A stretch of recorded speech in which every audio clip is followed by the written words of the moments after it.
I was actually dating a guy, grown man. I ain't realized he was a Navy recruiter.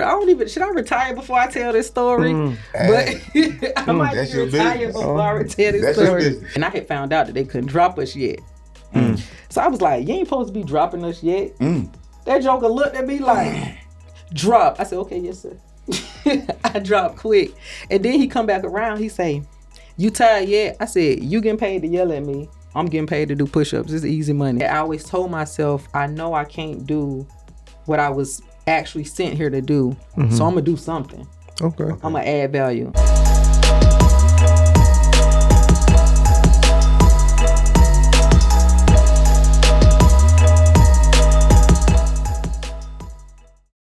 Welcome to another episode of the Auntied Podcast, where we show love to those that are serving and those that are retired. Today's special guest is Chief Logistics Specialist Ashley Adams, who was born and raised in College Park, Georgia. Southwest SWATs. Yeah. SWAT.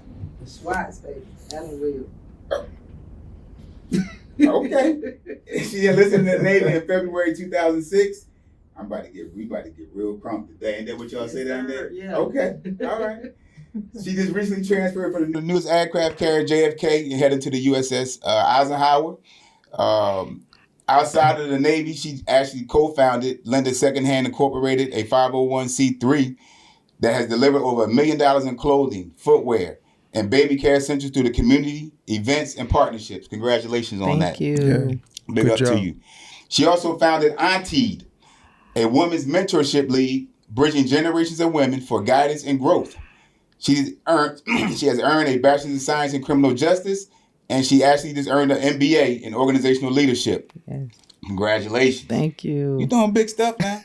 I see you. Tried to. Salute. Rooted in service, faith, and collaboration. No one can whistle without a symphony. It takes a whole orchestra to play it. Woo! Look at you. She was recently awarded the City of Hampton's 2024 Citizens Unity Commission Equity and Unity Award and Breaking the Silence Advocacy Global Incorporated 2025 Exceptional Women's Award. You're doing some powerful movement out here. Absolutely. Look at you. Here you go. Thank you. I appreciate That's that. big. And we're going to dig into it to try to find out, hey, how did you get here? Yeah. Because this sounds like a lot of good stuff that you was doing. So thank you for coming on and thanks for showing us love. Absolutely. My guy, AP. What's up? What's going on, What man? it do, man? How you? Salute to you, man. See how you do me? He was going to bring the See, salute you going to back. bring it up. But we ain't going to talk about it. It's an inside joke, people, but it's all love. My guy. We just recently had a couple of penance ceremonies. Yes. And my man was guest speaker for the Kearsarge, doing his thing. Just retired, but he out there connecting with the people still. Yeah, we out there. We out there. Still serving. He had me out there hustling with him the other day at the chariot race. We had a great time. It was fun. Pretty good. It was fun just to, catch up with some old people. Absolutely. See some old people, and it was cool. People I haven't seen in a long time, so thank you for that, man. And just learning the penance ceremonies now, like the dates, you don't have, it's not that confirmed date anymore. Yeah. So it's just stuff that I'm seeing. I'm like, oh, wow, things changing. Yes. Right. But it's not saying nothing bad or good, but I'm just saying, it's just things changing. Yeah. So, yeah, man. Thanks for staying connected on that as well, for us to stay connected and doing what we do. So, yeah. So, ATL. All day. ATL. All day. Did you see yourself being here where you at right now today? Oh, absolutely not. No? Even just sitting here listening to you, excuse me, read off everything, I'm like, dang, I did that. Right. Yeah. I did do that. Right. And it's like, it's hard because I've won a lot of awards. And even with getting it, sometimes I get the award, get on stage, say my speech, get off, and then I'm back to mommy and back to Navy, back to household. And it's not till we get into bed that night, my husband will look at me and I need you to just feel the day, babe. Just think about what you did. Even with getting my MBA, I'm like, oh, I'm glad I'm done with class, got my MBA. Right. Let me go cook dinner. My husband stop. You just finished your MBA. Like, that's your last class. Wow. Celebrate that. Yes. But it's hard sometimes, you know? Yeah. Because where we come from and how we worked. Yes. You know, we just always just like, okay, what's the next thing? Yes. What's the next thing? Yes. So that had to come from somewhere. Oh, for so sure. Growing up in Atlanta, SWAT. The SWAT, Adamsville. The SWAT. Yeah, it's a difference. It's a slight little difference. What was that like in them 90s for you? Oh, Jesus. 2000s, you know, that era. You know what? I'm gonna tell you like this. I remember when I first joined the Navy, the guy at boot camp said, have y'all, no, he said, prepare yourself to experience death. You know, been in the military, we're in the killing business. Like, he was just going on this whole ramble everybody up type vibe. And I was just thinking to myself, like, that's every day. People die every day. Seeing it every day. Dealing with it every day. Yeah. It's like, okay. But my mom, thank God for my mom. You know, my mom is like, this not going to be my kid's life. So she moved us from Adamsville, her and my dad, to College Park. And at the time, College Park was like straight urban, people that didn't look like us area, you know. Right. And then it, you know, it kind of started to change. But, you know, you could take the folks out of Adamsville, but you can't take the Adamsville out of the folks. I got you. So, I got you. But it was cool. Yeah. It was cool. Because I say, you know, anytime you can experience something and you just learn from it versus turning into your environment, I think it was worth it. You know? It was worth it. Man. All right.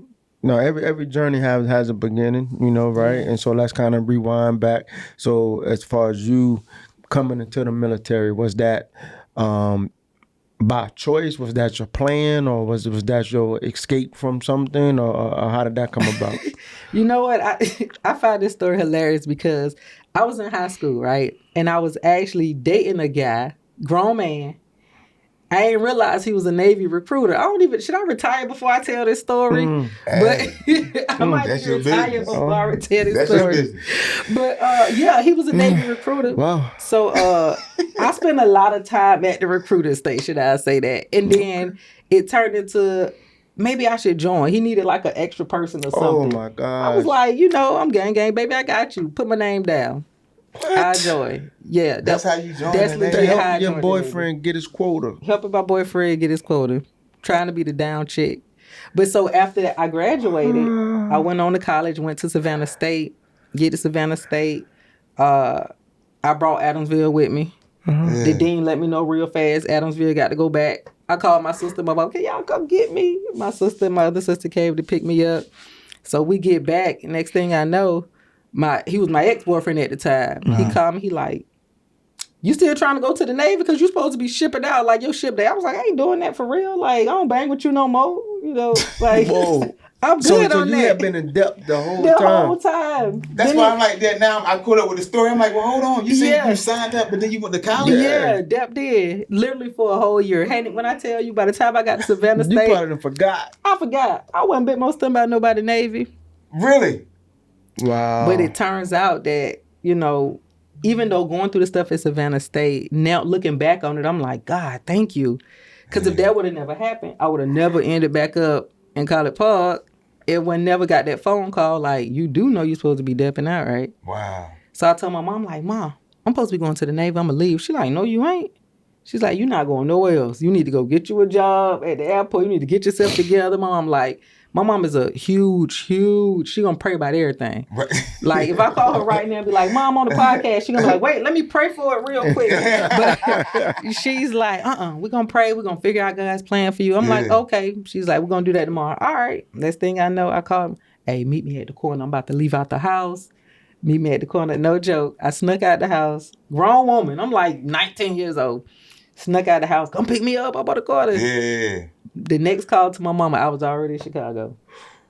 My mama was hot. Boy, when I tell you was hot, she was hot. But my plan... But you 19. Yeah. Again. You had to be moving really like... This is the thing. Almost like every episode is like a one-up Like, yeah. You know, we be like, wow, that ain't never happened. Like, that's right. I think that's gonna be at the top for a minute. Yeah, you know what I'm saying? You joined, got in depth to help your man meet his quota. Yeah. Forgot about it. A whole year go by. Then you just dip out on your mom like, yo, I'll be back. Sorry, Mom, if I ain't never apologized for that. I'm sorry. Yeah, she need that. My mama said, I woke up, you wasn't there. I'm like, where's Ashley? You in boot camp. I was in boot camp. In the L. Get that 17-second phone call. Made it to Chicago, call you back. Click. My mama was hot. Her and my dad. My dad said, what? My dad used to stutter real bad. My dad said, what? You what? I was like, well, I gotta go now. I'm just letting y'all know, we ain't have follow your location back then. Yeah. It was just, I had to call you and let you know where I was at. So I'm like, I'm just letting you know. Just up and left. Mm-hmm. Wow, that's different. For your man. Well, X-Man. I joined for the man. But see, that could be an episode too. For your X-Man. For your X-Man. Yeah, he got his quota. He got his quota. And he got his quota. He got his quota. He did. He reached his quota. Wow. He probably recruiter of the quarter. Yeah. Why you playing? I think he was. So you came in at LS? So I actually came in a PR. Get the boot camp. They called me down to the office. They like, we found some stuff in your records. It's like, you can't do this job. I'm like, why not? Like, I'm sewing. Why my record got to be clean to sew? They like, no, that ain't how that work. So they like, till we get this stuff cleared out your record, you got to pick a new rate. So you got some stuff going on from your personal civilian life. Yes. I'm like, all right. But I remember the girl that was in the rack above me. She was always talking about how she was an SK. Yeah. So they tell me, pick from these rates right here. And I'm looking. SK pop out because I remember a girl in the rack above me say she a SK. So I was like, give me a SK. They're like, all right. Wow. Yeah. So what was your first 24, 48 hours of boot camp like? I mean, we haven't even dug deep into it yet, but for me, it's just like, this one here was probably like that RDC nightmare for a minute. Yeah. I just feel that energy. So I feel that energy. My first 24 to 48, I was more so irritated. But I think it was because by then I had already experienced so much. I had job after job after job, went to college, like did some stuff. I was so irritated because it was like people just didn't know how to hush. So I remember yelling out, shut up, like real loud. In boot camp. Like it had to be like half of day one. I was and so you were irritated. RPOC. Do they still call it that? I was after that. P days. Oh, I was after that. Dude said real quick. He said, "Come here." He said, "Go over there." I was like, "What's over there?" He's like, "Go over there." I'm like, "All right." They was like, over there? They were like, I used to ask too many questions. He said, "That's a 900 division." He said, "You know how to spin a rifle?" I said, "Yeah, I did, Gerald to see." Yeah, good. Stay over there. 921. I was like, "What is the 900 division?" He put me in 921. But after I yelled, "Shut up," he said, "You gonna be the RPOC." I was like, "What is that?" Yeah. He said, "You'll find out." Oh, okay. And he wasn't lying. I ended up being the RPOC. Really?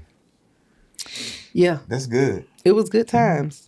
But I was so... Was that a challenge for you? Like, you probably was a natural born leader growing up without you even probably recognizing it. You probably don't even see it. But then they get there and your mentality from how you grew up is like, bam, they put me in that leadership position right away. The people think, even, how are you going to get a bunch of people together that you don't know, you never met, you never talked to, and you a supervisor instantly. Yes. Yeah. Shut up. At the age of 18 or 19, you telling people to shut up. Yeah, it was a lot because it was people who had never been nowhere in life. Like they never been nowhere. They get the book. Oh my God. I was like, y'all remember y'all signed up for this, right? Right. Nobody ain't doing nothing. She signed up for it too, but just forgot. But anyway. That's right. I was like, nobody ain't doing nothing to you that you shouldn't have expected. This the military. Like we had girls in the corner. Oh my God, I'm like, I know you lying. Girl, I'm like, get it together. But them first 48 hours, I think by the end of the 48th hour, I had already gotten in trouble because dude had dropped everybody. And I had found out that they couldn't drop us yet. So I was like, you ain't supposed to be dropping us yet. That joker looked at me like, drop. I said, okay, yes, sir. I dropped quick. And then he come back around. He say, you tired yet? I said, you getting paid to yell at me. I'm getting paid to do push-ups. It's easy money. But why I say that? Why I say that? Yeah. When I tell you they worked me, I was so strong when I graduated. I was so strong. I was this big. And I just had with a whole muscles. bunch of mouth. With a whole bunch of mouth and a whole bunch of muscles. I was so strong. I remember when my aunt came to see me at graduation, she said, "What you been doing this whole time?" Yeah. I was like, working out. Whole time. So how was it when you get to your first command? What was your first command? USS Theodore Roosevelt. A TR. TR. Okay. I love the TR. I still got friends to this day, like my TR friends. Mm-hmm. My kid's godmom, actually. I met her on the TR. Day like number 3, I'm in my rack because I was like, I'm tired. I need a nap. I had been traveling. My sponsor didn't come pick me up from the airport. I had to figure out a ride. And we ain't have Uber and Lyft. So I had to just figure it out. I was over it. Get to the ship, check in, do all the stuff. I'm like, by day 3, I'm tired. I'm laying in my rack. She come pull the curtain back. She's like, you can't be sleeping. It's birthing cleaners time. Girl, if you don't close my rack and let me get this nap. She opened it back. She's like, you need to get up. It's birthing cleaners. And I'm looking at her like, I don't care nothing about this birthing or the cleaners. I'm tired. But so that was new to you. It was new. Even though I had just went through it through boot camp, I was just looking at it like, I'm tired. Right. Boot camp was for play. Yeah, man. Boot camp was different. Right. But at the same time, it was just more so like, I hadn't wrapped my mind around the fact that this isn't just a paycheck, Ashley. This is, you're really in the military. Like, boot camp was just like, all right, easy money, let's go. What's next? Yeah. Oh, you thought it was going to be over after them couple of months. Yeah. At the boot camp, I was like, because I had already been told, like, yeah, boot camp is worse off than what real Navy really is. And to a certain extent, it is. Yeah. Well, it's a transition of civilian to service member. Right. And that's hard. Because you got so many people coming from so many different places. Yes. Males, females. You don't know their background. You don't know what they were dealing with before they got there, good or bad. So again, as an RDC, that's a challenging job. Or any branch. That's a challenging job. I think and you telling people to conform to what we do. That's why I wanted to do it. I wanted to be an RDC. Yeah. Because I'm like, I feel like as hard as the job is, if you get to know who you're talking to, it makes it a lot better. I ain't gonna say easier, but it makes it a lot better. I understand that. I can see that. I can see that. So coming up in the Navy, TR, you deployed on there? No. No? I'm gonna tell you what's funny. You ain't gonna believe this. I have never been on deployment. Whoa, hold on. Never. You almost hitting 20. Never. Look, don't be on here trying to look, y'all. Don't be in here calling my detailer trying to tell him I hook her up before she leaves. Never. But never. I have done workups, but when I got on the TR, they had literally just got from deployment. They had just come off deployment. That's what 06, 07? 06. They went to the yards. They went into the yards. Yeah. We were down in Portsmouth. Good God Almighty. Yeah. But never deployed. You don't know what overseas look like. I know what Virginia Beach look like. That's the closest I got to the sandbox. That's crazy. Virginia Beach. That's a long time. That's a very long time. Well, okay. People still serve. I still serve. People be telling their stories. I just be sitting there like. No sea stories. You got a sea service deployment record? Why you gonna have to do me like that, Ty? I said one thing about his salute. Now he wanna throw me to the wolves. So question. So being that you've never deployed and, as it comes to secondary education and stuff like that or whatever, did you jump into that as soon as you got to your first command or, because you was going to school before you joined anyway. Right. So was that like a goal? Like how soon did you start back getting into school and everything? Because, as far as secondary education, like you up there. Immediately. I remember when they first told me like, oh, you got to wait some time. Back in 06, it was like, you got to wait some time before you can apply.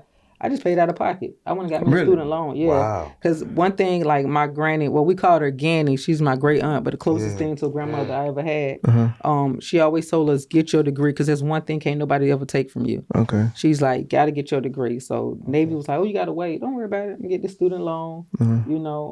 I just pay for it. But I'm like, I really got to get my degree. So that's important.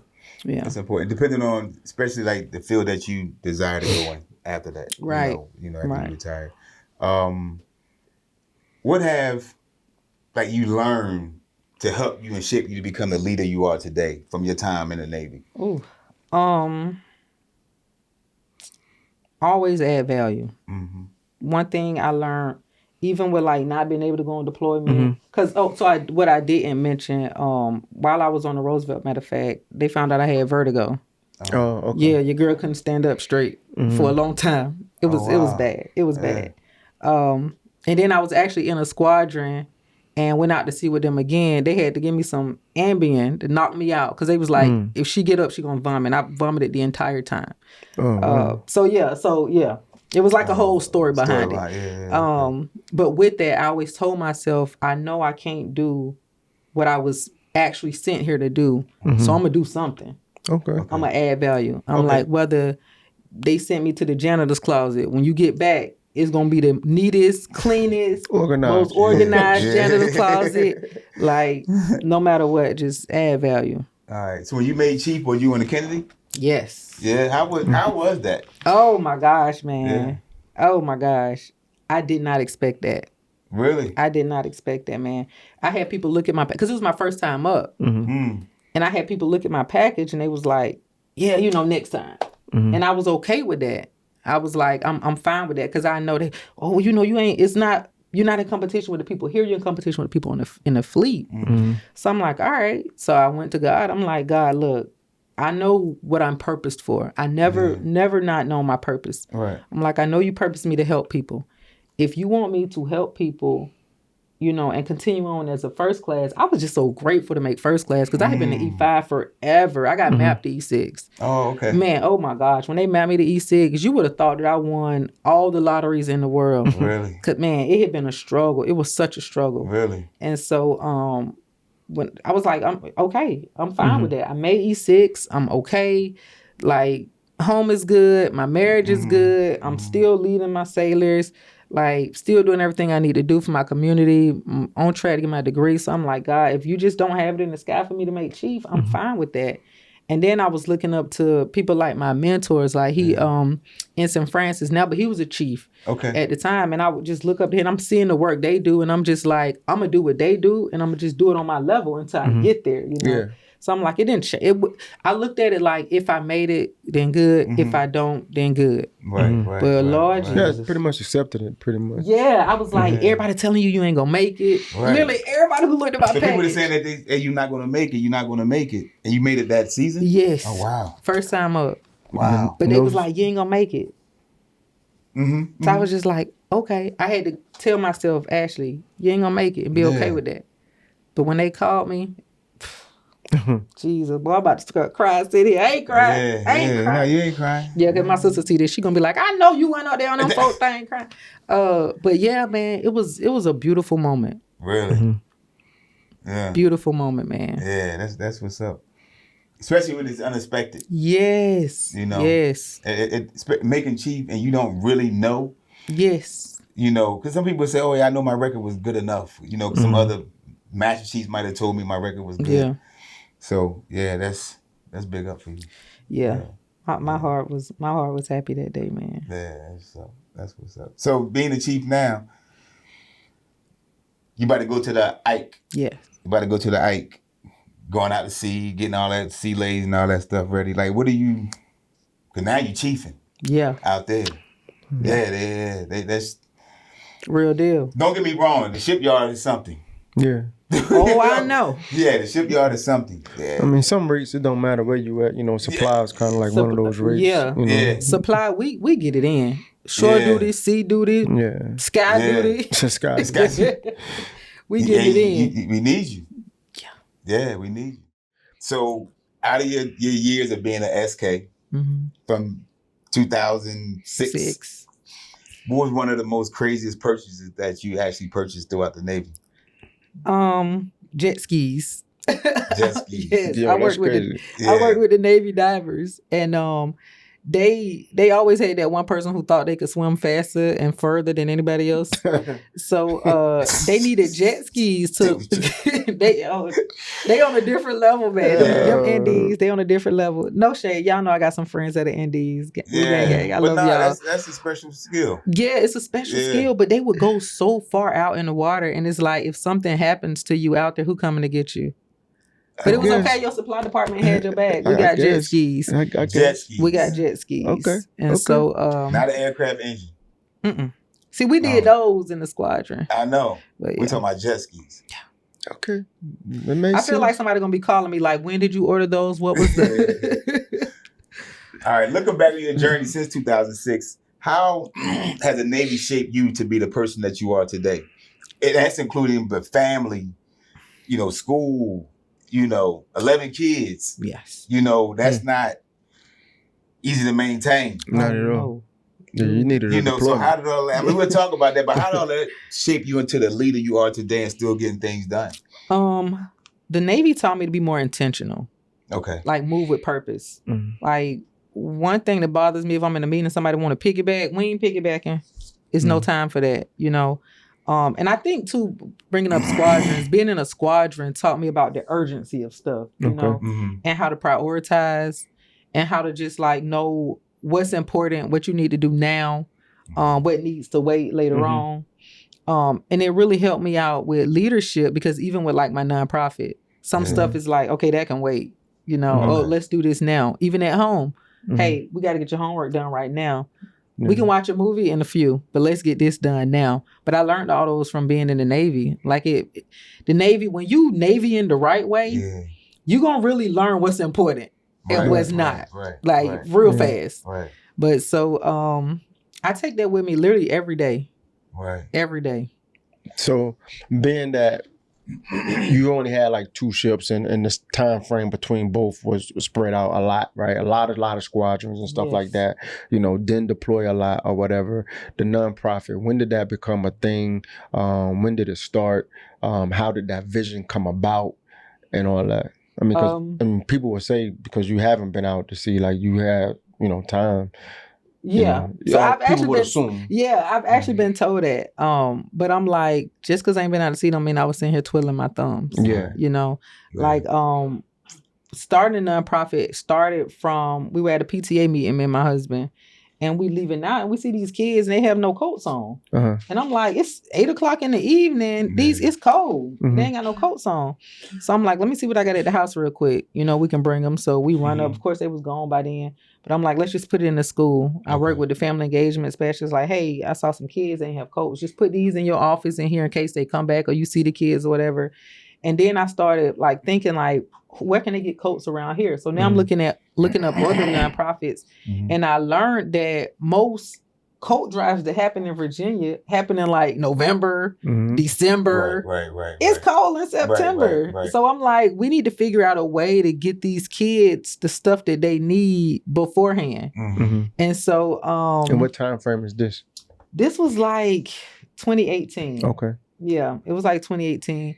And so I'm like, let's just do it. Let's just give out the clothes we got at home. Because I got a lot of kids. So I always had, so a lot of clothes. About 12 years in at this point. Yeah. So I'm like, I got a lot of clothes. But even before then, before Linda Secondhand became a vision, we was always just giving. Like just clothes coming in. Hey, such and such needs such and such. Let's get them this. People, even like on a ship, at a squadron, no matter where I was at, it was always, oh, you got kids. Oh, I got such and such they can have. And then just giving it to them. Gosh. And so, I volunteer with a lot of other organizations, Big Brothers, Big Sisters, and kids always needed clothes through there. So it wasn't until we actually gave the family engagement specialist, hey, put these in here and start a little coat closet. I'm like, okay, we really can do this, ourselves. And then I didn't want to have another organization that's just all about collecting the data, getting grants. Oh, we're going to get kids coats. It's like, no, let's cut all the BS. Give people what they need when they need it. Right. Yeah. Right. That urgency. Right. Gotcha. Is it like a certain age limit that you help and support or no anyone? We help everybody. Okay. I mean, like, and when I say urgency too, a lot of times you'll get I need this. Okay, fill out this paperwork. Let us know this. Give us your phone number, email something. I'm just like, I don't want to do none of that. because I've been in need before. Like I've experienced it, you know. So I'm like, I've been standing there, not to give too much of her business because my mama is like legit, but I'm like, I've been with my mom when she needed stuff for us, and it was, oh, you need to do this, oh, you need to do that, oh, you got to do this, you know. So I always had in the back of my head, if somebody needs something, I'm gonna do what I got to do to make sure they get it now. So with starting Linda Secondhand, we ain't doing none of the data. I said with some professionals who've been doing it for years, you know, even somebody from American Red Cross, and they're like, well, this is how you collect data and you use your statistics and I'm like, I appreciate your help. I ain't doing none of that. Right. I ain't trying to hear none of that. Like you just saying it's all coming from the heart. Yes, literally in our logo. It's from the heart. Okay. Straight from the heart. From that moment that you saw those kids to, okay, we up and running as a nonprofit, you know what I'm saying? What was the steps in between? Because, you know, the way you saying, like, hey, I got to get to this. You know, I don't got time for no, you know, red tape or nothing like that. I need to put coats on backs right now. Right. Oh, man. It was a lot. Because we had so many people that just had so many opinions and everybody thought this how it should be done. And so for a while, it was just me and my husband. Like, two-man band, you know, and then I brought my kids on. I'm like, okay, y'all sit down. We finna have a board meeting. They like, what? Wow. My son like, 4. What is a board meeting? You know, I'm like, we're gonna have one. And I started looking up stuff, researching, and that's really when I dug into like organizational leadership. Because I'm like, I know how the Navy telling me to lead, but I see what kind of really needs to be done on the flip side. So, because in the Navy will teach us that leadership is you made rank, so now you got to lead these people. Right. But you made rank because you studied real hard and you passed the test. Not because you are a really good intentional leader. Right. So I'm like, how do I want to lead my organization, you know, and make sure it's, you know, prospering for sure, but also that the people who are in need are getting the things that they need without all the bull crap in between. Yeah, that's two different types of leadership. But I see what you mean. You know what I'm saying? Because in the Navy, it's just like you study, so you are... The assumption is you got knowledge and information, you know, and you can train those below you. So let's put you in charge, you know what I'm saying, or whatever. But with this type of leadership, this is a completely different style, class, you know. This ain't got nothing to do with war fighting. This is about helping community and everything like that. So at this point now, because you had already been going to school and everything like that, so your course, what you were going to school for, did it change to fit your organization, your nonprofit? So what was you going to school before? So before, I wanted to be a lawyer. So my bachelor's, my bachelor's degree is in criminal justice administration. Okay, so that makes sense. So because I just knew I was going to be a lawyer. I thought I was going to work for Navy JAG. That was my whole dream. Law and Order. Yes. NCIS. Yes. I was like, I actually had reached out to NCIS, and I'm like, I want to work with them. Like that was my thing. Yeah. And then they reached back out, but it was for something that we'll talk about it later. But why she could be a PR. They reached out because why she could be a PR. Like, you on our radar for something else. We've been looking for you. We've been looking for you. You still under the radar, but now you reaching out. Yeah. Right. But so I wanted to be a lawyer. So I'm like, I'm gonna dig into that. But when I really started looking at, like I said, I can't run my civilian organization like I've been working in the Navy. It's different. So, because I'm like, civilian organization, I just like, hey, you off the street, come here. All right, now make sure these people get the clothes. I'm like, what? Like, nah. So I'm like, I need to really dive into what leadership, successful, effective leadership looks like. So that's when it kind of shifted for me. So it became a need then. Like, hey, I need to know what's going on. So let me go to school to make sure I know what I'm doing with this. Wow. Okay. So that's different. That's different. It was different, man. And I looked at it too from the aspect at some point I'm gonna, you know, grow and rank in the Navy. I want to know, how can I reach people without just always using my Navy knowledge? Okay. Because I'm like, I want people to be led by Ashley too, not just by like Chief Adams, you know. Right. Like, because for real, like people be like, oh, Chief said such and such. Right. But I want it to be a little different, to where it's like, yeah, I'm gonna do it because Chief said. But when I take this uniform off, I really want them to do it because Ashley, you know, said so. I think that's a different level of following. Right. But I see your point, but I'm gonna counteract that. Yeah. And it only goes with because we we're dealing with a different group of people. Yeah. Everybody learns, receive information differently. Yes. But in the military, I can only give it to you one way so everybody can understand. Because if I give it the Ashley way and I give it the Ty way, that's going to be two different ways. So now I'm confused on like, should we be falling in line or should we just be at quarters? But now it has in the pocket, smoking a cigarette. How about that? No. So Ashley ain't gonna never say that one. Right, you won't. You won't. But there's others that will. True. So the part about the leader, the Navy leadership or military leadership helps you in every facet of life. That's true. Right. Every facet of life. Because we're able to talk and meet other people, i.e. Philly, Atlanta, Alabama. So never knew nothing about those places until I joined the military. Really? Yeah, like, you read them through school in history, but they say, well, hey, I met somebody. Hey, to this day, in 2025, I'm doing a podcast with my man from Alabama. Yeah. Not the guy I grew up with. Yeah. But that's why I said we learn different things. Not saying your answer was wrong. No. You're going to be who you are. Oh, yeah. And you're definitely going to see it when you retire.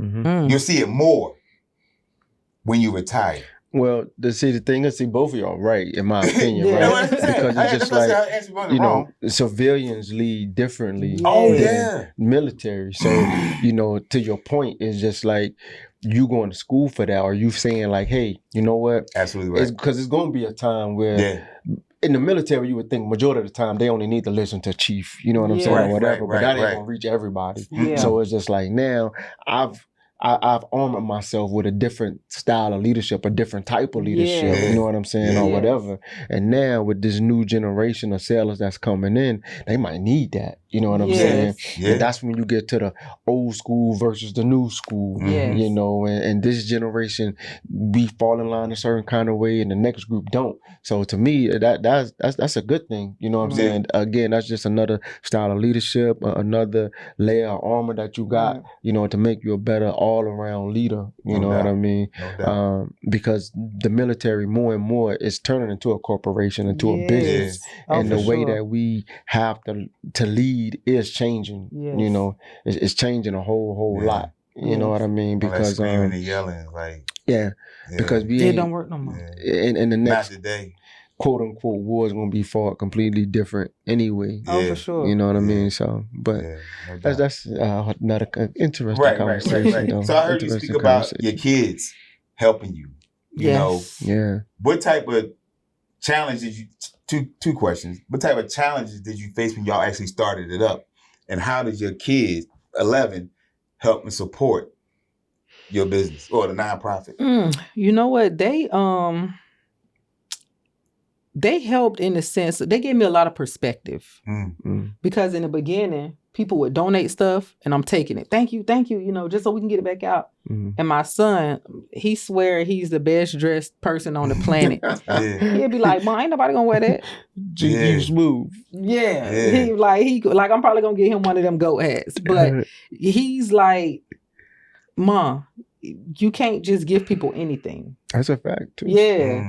He's like, you always say the thing like, because I tell them it's one thing to give, it's another thing to be a blessing. So I tell them we don't just give, we're going to be a blessing. But I'm looking at the pants like, these jeans are cute. He's like, yeah, to you, Mom. But you in your 30s at the time. You in your 30s. Like, you trying to give kids like 12 and 13 jeans, they ain't going to wear them. And how old was he at this time? Like 12. Okay. Yeah. No, I think he might have been around 10. They have a different style. Experience, right. So then he crowned himself he was like the style ambassador or something. So I was like, all right, KJ, whatever. Because what you think is cool, and he go to school? Yes. Like, hold on. Yeah. Yeah, he like, Mama. We all been through it. Right. He's like, they not gonna wear that. So then I had to start shifting the way we accepted things. Gotcha. To where it's like, hey, we not just gonna take stuff because you just want to throw it away. Right. Because in the beginning too, we would get stuff, people would just donate. I done had people donate me their trash bag by mistake, because they just grabbing it. And I'm opening it up and I'm like, oh God, what is that? So I'm like, all right, so let's come up with a system to determine what we're receiving. So then I changed it from used clothing and I changed it to new and gently used clothing. Gotcha. So it's like they brought a lot of perspective that I just didn't have. But I told them like, this is what I need y'all for. But it also gave them perspective because my daughter, one time we folded up clothes and put them in the bag and she's like, Mommy, why don't you just take them to Old Navy or whatever store she said to get some clothes? And I was like, because Mommy don't have money to buy everybody clothes, but we do have money to just give them. She's like, well, why don't their mommies take them? And I'm like, oh, baby, we got to talk. You know, I'm like, not everybody has that, you know, mom, where you could just go. Some people go, you know, have tough times. And sometimes it's not even just, I can't afford it. It's, I got other priorities, you know. Yeah, no doubt. So it ain't just, am I going to get it? It's like, I get that when I can. Later on, you better go put on jeans you got in the closet, you know. Yeah. So they learned a lot about giving, whole lot about giving. And my daughter, she made the joke one time. She said, I only can wear my shirt 1 or 2 times before my mama give it away and I get a new one. And I'm like, well, it's not that, you know, I'm giving it away so that you can get a new one. I'm giving it away because it's ran its course with you. You growing up a size. You know what I'm saying? You'll get something else. Plus, I have a lot of nieces and nephews. So they send their stuff too. Gotcha. So I'm like, you're not going to have a closet full of 300 shirts. We're not doing that. Gotcha. Especially you ain't got no job. Right. Right. So 11 kids, that's a lot, you know. So did you grow up in a big family or? Sort of, kinda. I had 3 sisters. Well, 5. 2 of my sisters passed away. But I had 3 sisters growing up. Thank you. And then I had my cousins, but it wasn't a whole lot of us. But we were really close knit. Like me, my sisters, my mom, we talk every day. My dad just passed in May. But before he passed, literally every single day. Thank you. Every day, like we always talk. So we were always really close, but it wasn't a whole lot of us. But so when me and my husband first met, he had 3 kids. I had 2. And then we were like, we good. You know what I'm saying? We got 5 kids. We straight. We don't need not another kid. And so then we started saying like, well, you know, we have at least one together. You know, we got the kids with other people. Why not just have at least one? Plus, when they would go to their other parents' houses, just me and him, we having a good time. But it's like, yeah, we can have one little kid, you know. And then we miscarried. And so I was like, yeah, that's it for me. You know, going through that it's tough. It's tough. So I was like, yeah, I'm not doing that again. And then out of nowhere, God was like, yeah, okay. Legit, 6 kids. Bam, bam, bam, bam. 6 of them. I gave this man 6 kids. You just snap your fingers as if that was easy to do. Man. Pump out 6, like. You gave him 6 kids. Because our generation, you don't see that. Nah. That's like our great grandparents or mom and dad types. They got like a lot of kids now. Yeah. So they do your kids. They do like a lot of. I'm sure it's like a lot of fights going on in there. You know what? We be having DRB at my house. Oh. You can fight if you want to. We do, and it be so hilarious. We be holding steady the whole week. Steady the whole week. Go stand out there and knock 3 times. Knock 3 times. But we be over the court. Yeah, we have a good time. It's never a dull moment in our house. I can imagine. Like it's never a dull moment. But they be having their little fights. Yeah. And at first, I used to be like, "Stop it, y'all get it out." Like I know good and well you're not fighting your brother. And then my dad used to tell me too, like, what you thought they was gonna be doing, Ashley? Like they boys, especially my boys. It takes because for boys, I see that's my heart. My husband see the man that they have to become. So I be like, stop it right now. You know, go to your room. You go to your room. Right. And my husband be like, no, y'all need to talk this out. Y'all need to whatever issue y'all got going on. Y'all need to man up, man to man, fix it. You know? He having that man conversation. Yeah. But to me, mommy, I'm like, no, you just leave him alone. You guys both go over there. I get it. Yeah. Yeah. There's some live entertainment in there, I'm sure. All the time. Yeah. All the time. The oldest is how old? So our oldest daughter is 22. 22. Okay. Okay. All right. So she just gave me a little grandkitty. Okay. Oh, okay. Onyx. Right. Yeah. So I got me a grandkitty. And so she out doing her thing. She was going to VCU up in Richmond, and I thought I was mommy of the year, boy. And then my baby called me and said, "Mama, this ain't for me." Yeah. I was like, "What do you, huh? Yeah. What do you mean it's not for you?" And so she's like, "Yeah, it's just not." And I'm like, "But you said you want to be the first person in your family to go." Then I had to start reminding myself, like, actually, she ain't you. Right. She is her, and you have to respect her being her and living her life. Right. And so it was so hard for me because I'm like, you the first one, you know. And but I learned a lot during that. I think dealing with my kids, especially the oldest ones, helped me deal with my sailors better. Okay, that makes sense. Because I'm like, my thoughts are not going to be their thoughts, you know. So yeah. Then after her, so she's biologically just my husband's, but they all my babies. Yeah. And then he had his son 17, my daughter 17. Okay. And then his daughter 14, my son 15. Okay. And then but you can't tell them that they not all bio kids. Yeah. Like you can't. When we first got together, they just merged, and it was actually beautiful for me. Like the Brady Bunch. Yeah, that's what I'm thinking about right now. Yes. You know, real life Brady Bunch. Yeah. Because I was praying like, oh, Lord, I love this man. He fine, all the things. Just please let my kids like his kids. Because that could be a deal breaker. Yeah. But when they got together, it was just like, boom. So you spoke earlier about how some of them was helping you with the business and everything like that or whatever with the nonprofit. Yeah. So now that you got, now that we know the ages, you know what I'm saying, do they have a role in the nonprofit? Yes, everybody has a role. So my 17-year-old, she's our volunteer coordinator. Okay. And that girl is on it. She is on it, man. I thought I was very organized. She's very organized when it comes to like making sure everybody's where they're supposed to be. And sometimes we call her like little mama because she's even like that with the little kids. Okay. She'll be like, you get down here and do this. You over here. Why you over there? You're supposed to be doing it over here. You know. Yeah. So and she's still in school? Or? Yes. So really? She graduates this year. She's a senior. She graduates. She'll have her associate's degree when she graduates from high school. Nice. Yeah, I was man. Poof, that's my baby man. Yeah. But so and then my 17-year-old son, he's our director of operations. Like when we get to wherever we going, like we were down to Anderson Park last month, wherever we having a giveaway, he get in, put that table there, this go over here, this here, you know. So That's cool. Like they all have little roles. Yeah, that's the true like definition of generational wealth. Yeah. Like we invested in the family. Operations. But I told him too, you gonna give back. It's a lot of us. Yeah. So I'm like, wherever we go, we leave a huge footprint. You know? So I'm like, wherever we are, like I said, we're adding value. Just add value wherever you go. Even at like last night, we at the back to school night. The back to school night is over, but it's 100 chairs right now that came out of these classrooms, and it's only 5 teachers right here. We here, go put them chairs back. You know what I'm saying? Okay. Like, dude, just add value wherever you are. If you can lighten somebody else's load by being here, just do it. From the heart. From the heart. How can people, get a hold of the nonprofit? Go on our website, www.lindasecondhand.com. Look, you can scan our QR codes. We keep them on there. Nice.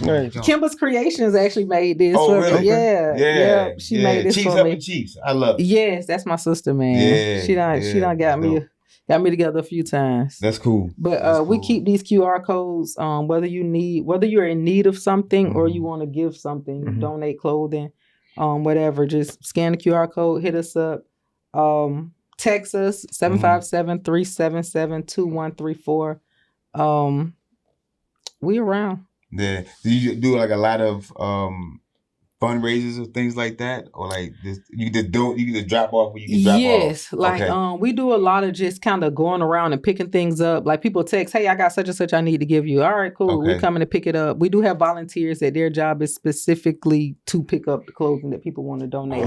Until we get a new spot that we want to go to. Because right now we're at the e-commerce center. But they're changing their rules there, so you can't just drop off anymore. Which is fine. I'm like, we'll get a place, and keep it rolling.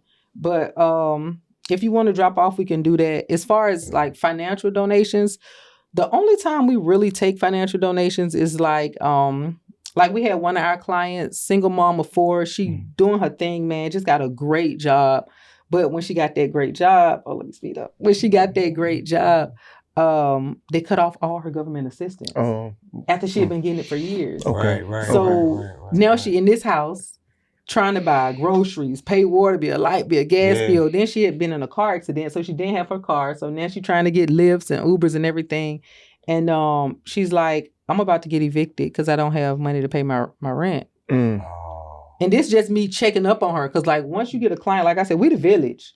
Once you become a client, you're not just a client to us. We part of your village. You part of our village. Right. So I'm like, yeah, what's going on? Like, and be honest with me, what's going on? She's like, well, you do so much. I don't want to. Girl, what's going on?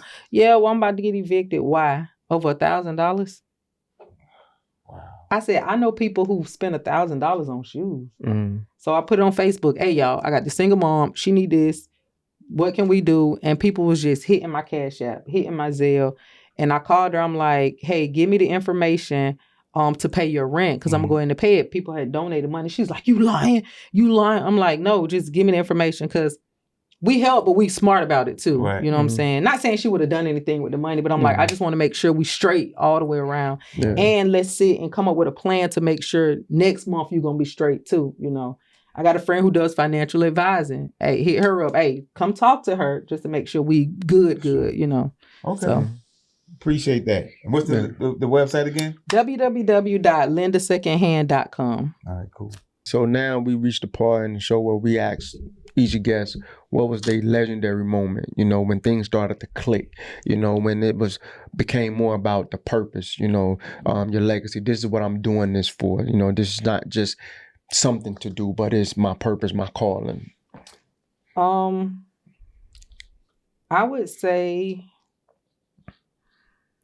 when I started seeing people make rank and it didn't bother me. When they would like, I'm sitting, I'm studying with them, doing the things, tell them, hey, come over here, let's do this. Because anything I'm doing, if you in my shop, you're doing it too. Like, even with like going to school, if I'm going to school, you going to school. Like, we gonna all do this all together. And when I would see them make rank, and I'm like, yes, you know what I'm saying?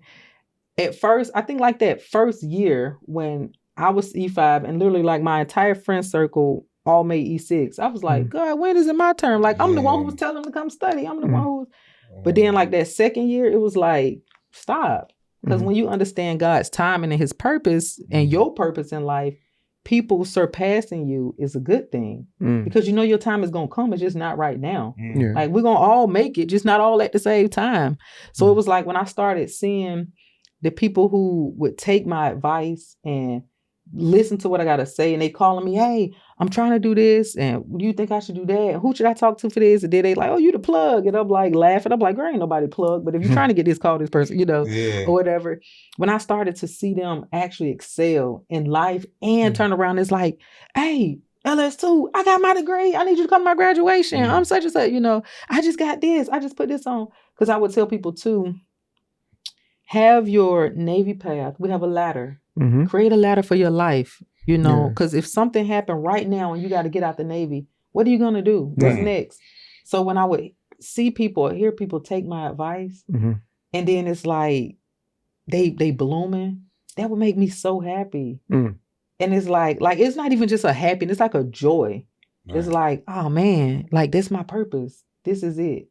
Right. But for legendary moment though, and it's in and out of uniform because you seem like you kind of went straight to uniform like Navy, but it's just like it's so much you're doing outside of the Navy, you know what I'm saying? So that's why I just want to make sure, I didn't say that earlier, but it's in or out of uniform. Yeah. Okay, well, you know what, out of uniform, I would have to say when I had this little girl crying after a giveaway, she was bawling crying, and I'm looking like, oh Lord, what we do wrong?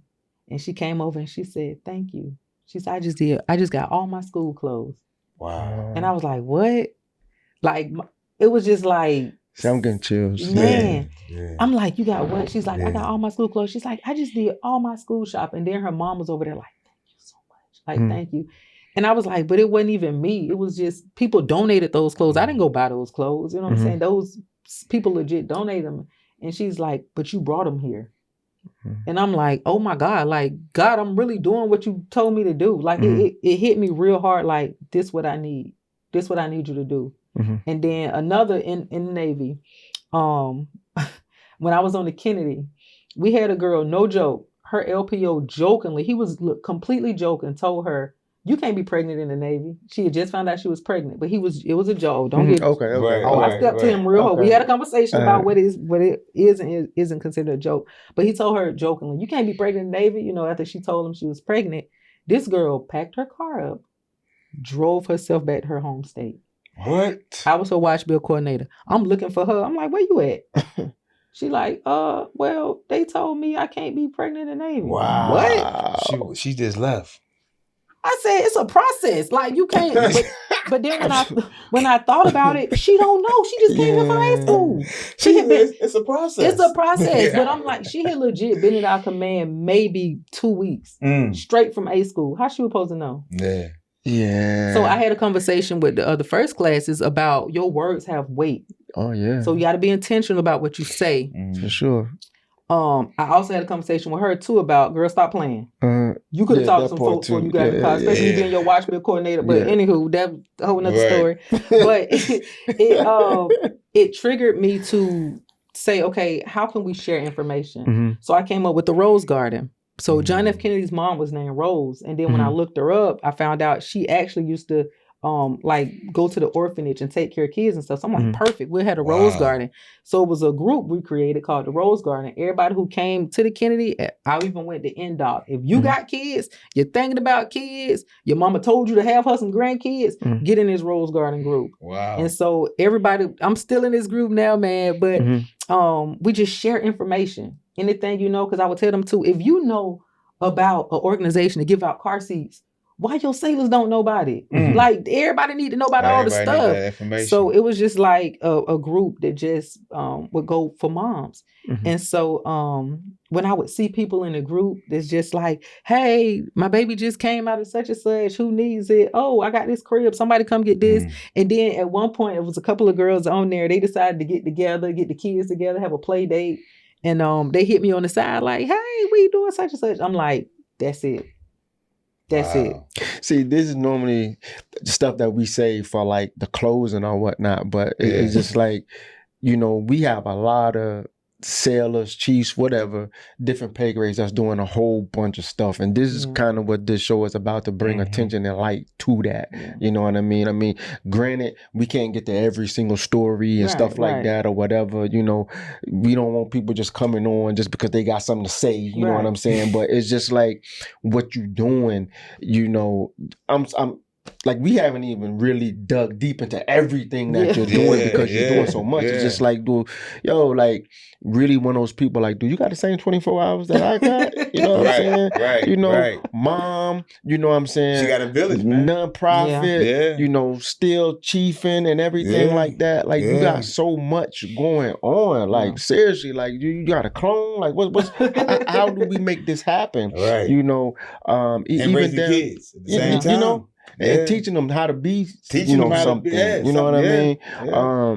And again, with the question, the legendary moment question, I mean, again, it's just like you could have went in either direction, because again, I'm thinking straight off the top, like, oh man, the answer got to be like some nonprofit, and then when you was just like, hey, I'm the plug, it was just like, man, okay, like, because again, we ain't even really touched a whole lot on military, you know what I'm saying? A lot of stuff we've been speaking about in this segment and everything has been about, nonprofit and just parenting, and that's a subject that just having that many kids and just being in the military, that's a whole nother episode within itself. You know what I'm saying? Like, managing that aspect of it for the females that's out there, you know what I'm saying? Like, how can I be successful in this organization and have, the kids, because some people get bogged down with just one, but you got, a baseball, a football team, or basketball team, a starting five, and then some bench. Man. Some bench players. But you know what? To that point, I said you gotta have a village. You gotta have a village. I was so stubborn, kind of in the beginning. I didn't let people in. I grew up in where it's like you don't tell nobody, what's outside your house. But I'm like, but it's like I was so depressed. I was struggling with anxiety, because I was trying to do everything by myself. I was so closed up that my husband would even be like, babe, I'm going to pick up. So now I get him. He like, you ain't got to do everything. Like, girl, I picked the boy up from daycare today. And then I'm like, babe, no, I got it. Like I was like almost like I was telling myself, because I felt like I was lacking in certain areas, I had to just be, make up for it in some other area. Then I was like, wait a minute, I ain't doing all this by myself. Like me and God had a real coming to Jesus moment, and I'm just like, I need to take some of this weight off my shoulders. And God, like, duh. Like, I've been telling you that. You the one who, your homegirl done asked you what you need and you started saying nothing. But then I'm like, okay, I do need you. Can you pick him up from school? Do you mind if I add you as an emergency pickup? Because I'm on the ship, I don't have reception. And if they call, I might need somebody to call my aunt, my mother-in-law. Hey, such and such sick. Can he stay at your house today? Because I can't take off. It was like a lot of, yeah, I got you. But I'm just like, I could have been asked these people for that, And then PTA, I'm in the PTA. I'm PTA president at my kids' elementary school. And another hat. Even with, but even with that, my PTA mom friends, I'm like, yo, Tyler, like, I'm running late because I sometimes do the section muster at the end of the day don't always go as planned. I'm like, I'm running late. Can you, girl? I'm already in the pickup line. Yeah, I got you. It's a few of them, so they're gonna be back there squeezed up. But but they got it. So I would definitely tell them prioritize. It was some stuff I put on myself that didn't need to be put on myself. Like one time, my 17-year-old daughter, I could not find daycare. I had to take her down to my mama in Georgia. And so it was eating me up here. And I was like, it was crazy because I'm on shore duty, but I couldn't find daycare. And people don't understand how much of a struggle it is to not be able to find quality daycare. People look at it like, there's a daycare right there. Yeah. I mean, you're talking about your kids. My child. Like, I don't know. Like, did you hear about that place over there? Yeah. I'm like, what you mean? So I had to take my baby down to my mom. So I put so much pressure on myself to, every weekend I'm going to Georgia. Every weekend. As soon as we muster, I'm down there. I'm on the road going to Georgia because I'm like, I have to see her take her first steps. I gotta see her. That was my thing. It was like so much pressure. Gotta see her take her first steps. And her dad was deployed at the time. So I'm like, one of us got to be here to see her take her first steps every weekend. So one weekend, I'm in the car. I'm flying to Georgia. I get there. My mama opened the door. My baby, she's stumbling like this. She stood up. She walked to me. I said, Cameron. I was like, oh my God. My mom, my sisters, them, yeah. I grabbed her. I'm like, oh my God, I didn't miss your first steps. I'm crying. My dad with his country self walk in and say, y'all ain't see her do that yesterday? Oh my God. Oh man. Pops. Let her have a moment. Let her have a moment, Pops. I was like, the old school. So my mama was like, Tony, yo, the girl. But then I bust out laughing. And I realized I put that pressure on me. I put that there. I did not have to be there for her first steps. Cause if those would have been her first steps, what was it? Yeah. Like she ain't gonna remember I was ever her first step. We made that a big thing throughout life. We made it a big thing. But that's what I would tell other sailors, other female, other moms. Don't put unnecessary pressure on yourself. To me, that was at the time I was like, I'm gonna be there for that. Right. But I was like, it was like the anxiety was killing me. Gotta be there for steps. Gotta be there for first steps. Gotta be there for first steps. Okay, when I saw the first steps, I was like, yay! And then here go my dad. Like, let me help you get the rest of the stuff out the car. Yeah. So I'm like, okay, that was unnecessary pressure. The pressure that I need to kind of put on myself as mom, is she healthy? Is she eating good? Does she have what she need? Like just all the stuff that really is gonna help her as the child, not just gonna stroke my ego as mom.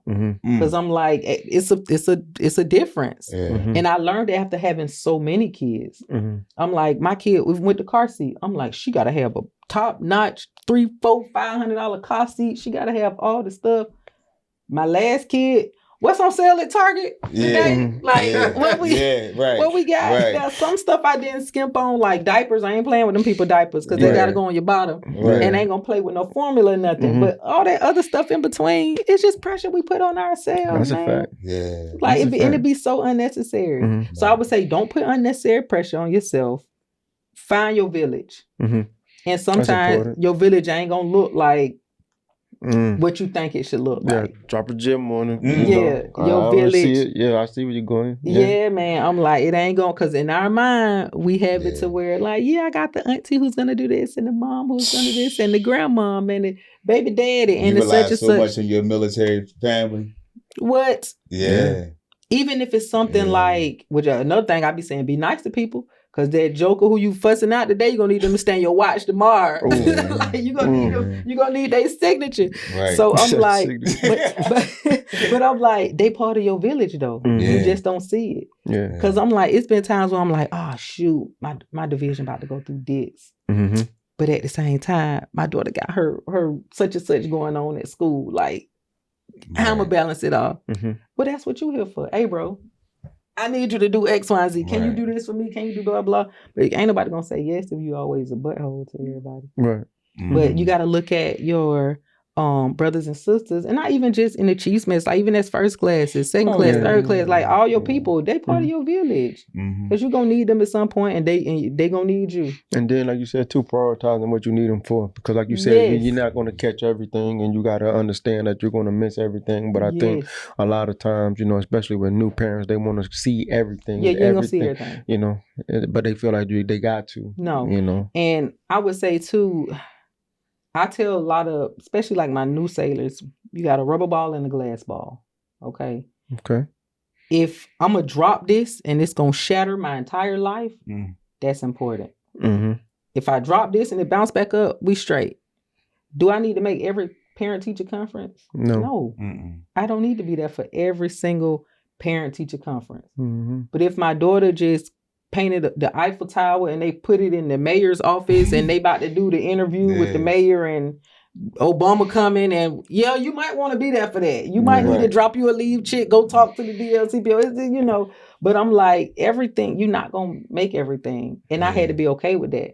But I also tell people too, if you was a civilian, you definitely ain't gonna make everything. And see, I think a lot of people don't understand, they don't understand that. They come into this organization. A lot of people grew up in this organization, and the way we view things and the way we look at certain things is just like, as a civilian, you wouldn't have that opportunity. Not at all. So don't take advantage of it. Yes. You know what I'm saying? We get a lot of time off. We do. People don't understand that though. We do. Like, people don't understand that. It's well worth it though. Right. Of because course. the time that we put in. But we get a lot of time off. Yeah. I mean, I like that analogy. Glass ball, rubber ball. And sometimes you gotta really coach and train people on what is the glass ball and what is the rubber ball. Yeah, you can let them know they can have that from you. You know what I'm saying? She came up with that. I had one guy. He's like, his wife was pregnant, and he's like, Chief, she told me I have to make every single appointment. And I said, as a woman who done gave birth, I understand her. I feel her on that. You know what I'm saying? You gave birth. Yeah. Did he do the echo? I'm like, I feel her on that. I said, but I need y'all to do what me and my husband had to do. Take a calendar. This month 1 we pregnant, this month 9 when the baby coming. What's happening in between here? Okay. Because if I need you to be at the department where we find out the sex of the baby. I don't need you right here when they just trying to test and all the things. Like, you know what I look like down there. Like, we straight. I don't necessarily need you here for that. If you can make it absolutely positively go. But don't make that, oh my God, I got to make this appointment. No, what you need to make is the birth of that baby. That's important. That's ultimate. But I'm like, don't spend so much of your time up here. Don't front load the pregnancy to where it's like, oh, well, she's trying to get off the bed. I need to go help her. She's trying, well, hold on now. Like, let's. You ain't even showing yet. Like, the guy, he's like, she's sick, she throwing up. I'm like, so what are you asking me? He's like, can I go help her? I'm like, help her throw up? But I told him, I'm more so, I was like, I don't want you to think I'm insensitive. I just want you to look at stuff. This is a 9-month thing. So if you go for every little thing right now, the further along she get, when she really is going to need you, it's going to be one of those things, where you at? Right. Well, guess what? We ramping up in duty section. We ramping up with crew mover board. We ramping up with, so you might not be able to make some stuff. So I don't want you to get into the habit now of, I'm going to make everything. It needs to be, you're not going to make everything. I want to help your mind frame too. And this on JFK? I ain't gonna say well, but yeah, but yeah. But I'm like, let's look at it from the aspect of prioritizing. There you go. Like you gotta prioritize, because I'm like, what if you leave today because she's throwing up and you want to go help her hold her hair, not her, you don't want her hair to get in the toilet. Then what about if tomorrow she really needs you? She has to go to the emergency room or something. Now people gonna be looking at you like, oh, here we go. He's gone every day, type stuff. So I'm like, let's just kind of prioritize. He might have been leave for 9 months. Yeah. So I'm like, you let's just pull out the calendar and you and your wife plan, hey, let's figure out exactly what you need me for. And if you're not gonna know all of that right now, of course, because stuff changed. Like you got high risk pregnancies and all type of stuff. But I'm like, figure out and set the expectation now. Because I'm like, you ain't the only person who wife pregnant here. Okay. And we running out of time right now, right? But I want, because I know it seems like we jumping all over the place. No, One it's minute we fine. talking nonprofit, then parenting, and then coaching sailors. We all over the place. There's so many different angles that this one can But she take. brings But it out. but I wanted to make sure before we close wrap whatever. And I don't know how long you're gonna take to answer this question, but if anyone wants to donate clothes and everything like that, you know what I'm saying? You had spoke earlier about picking up and everything like that. Like right now, like what do you need the most of and how can they get it to you? So right now we really need high school clothes, like high school age kids. So you can't, if you're going to drop off at the e-commerce center in Hampton, it's off of Todd's Lane, just shoot us a text first. Okay. That way we can make sure one of our volunteers is there to meet you. Okay. Yeah, because we can't do the drop off and leave until we get there anymore. And can you pick up in all 7 cities? We done picked up as far as daggone like Smithfield. We done been in Richmond. Oh, really? Oh, okay. I'll go pick up, especially if it's some stuff we like need at the moment. Okay. We'll go grab it. So the women's mentorship league, Auntied. Yes. What's that all about? So Auntied came about when I realized my daughter is parent deaf. I said, you don't hear nothing I done told you, but you heard you when your auntie said it. Oh. You know what I'm saying? Okay. Your auntie said like, you heard it. Yeah, that's why it was parent deaf, man. What about Fred Tremaine say that? She's like, they parent deaf. Yeah. But so I would talk to some of her friends and, drop some knowledge on them or whatever. And then I'll run into one of their mamas and they'd be like, girl, such and such told me I've been telling her this for such and such and she ain't listen. I'm like, okay. But years ago, I was sitting down and the word untied came into my heart and I started drawing this little rope out. I can't draw a word for darn, but I started drawing this little rope out and then the phrase on it. And I was like, okay, untied, I got it. And then I sat with that in a year because I'm not one of them people that's just going, the idea, let's run it. No, let's put some thought to it. It got to be legit. I need to make sure it's going to be something that's sustainable, figure out a whole platform, a foundation before we just go live with it. And so I sat with that for like a year and then stuff's happening with my daughter. I'm talking to other people. Listening to other people. And then I'm doing, vice versa with her friends. And then I would be in the high school just there for PTA stuff or whatever. And before I know it, like an hour or two done passed and me and some girls, like 10, 12 of us now, other girls coming from Chile to practice and we just all talking and they spilling their guts and they talking about this dude and he ain't ish and she ain't ish and blah, blah, blah, and just how to deal with it. And we all just learning from each other in that moment. And I'm like, this needs to be a thing. And then when I would come just to kind of pick my kids up, they like, oh, Miss Ashley, can we work with, And I'm like, yeah, let's talk. So then I got a space. All right, I'm going to rent the space over in PTC. That's where they be at anyway. We just going to sit and talk. And it was great. All right, we'll bring some food next time. It's good. So now I'm like, okay, wait a minute. I know a lot of influential, prominent, established women who can add value to this conversation. So then I started reaching out to them. Hey, girl, come talk to such and such. Somebody has a specific issue. Oh, such and such went through the same thing. You could talk to her. So it kind of birthed itself. It was like, all right, we're going to do a mentorship league. And so I called it a league because league gives you the room to grow and change spaces. Because I've had times where we have a 25-year-old who signs up to be a mentor to a 16-year-old girl. But then a couple of weeks later, the 25-year-old might need mentorship from the 40-year-old woman. So I'm like, we're going to keep this a league because one day you can be the player, and the next day you can be sitting in the stands. Like, it's beautiful. Yeah. But it's needed. It's needed. Oh, yeah, on all levels. On all levels. How long you have this? Yes. How long? Ooh, now about 2 years now. Oh, 2 years. So we've done a lot of stuff underground. I'm really big on keeping stuff underground until it gets to the point where it's like it needs to just kind of expand. Because sometimes a lot of people think like, oh, go big. I'm like, sometimes that ain't always the best thing to do at the time. So for the past 2 years, it's just been kind of like a one-on-one or with pairing, or I like the open forum just because I don't know why, but people tend to share more in open forums. Like girls be saying all type of stuff. I'll be like, girl, you done said that in front of all these people. But we have been doing like one-on-one mentorship where it's like, okay, you get paired with a young lady. And then that gives us time too to try to figure out our vetting process. Right. So by this time next year though, we'll be live. Okay. But if somebody wanted to talk about it. Somebody wanted to be a mentor right now, you know what I'm saying? How could they contact you to take part in that and be part of those sessions? So right now it's on our Linda Secondhand website. Okay. We have a little tab that says Auntied, the Mentorship League, and you could just show your interest. We always post when our next meetings are, but we say when they are and what time in a generalized area. And then once they say, hey, I'm coming or not, we'll get them the exact location. Okay.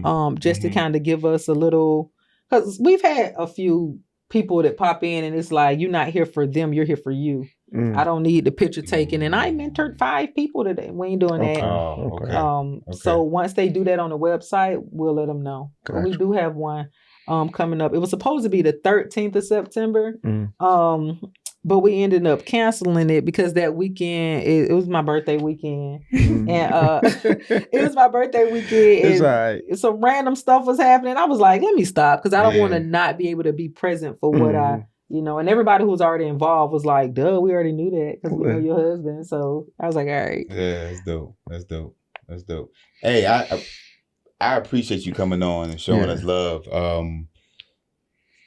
Please continue to doing what you're doing. Like, thank you.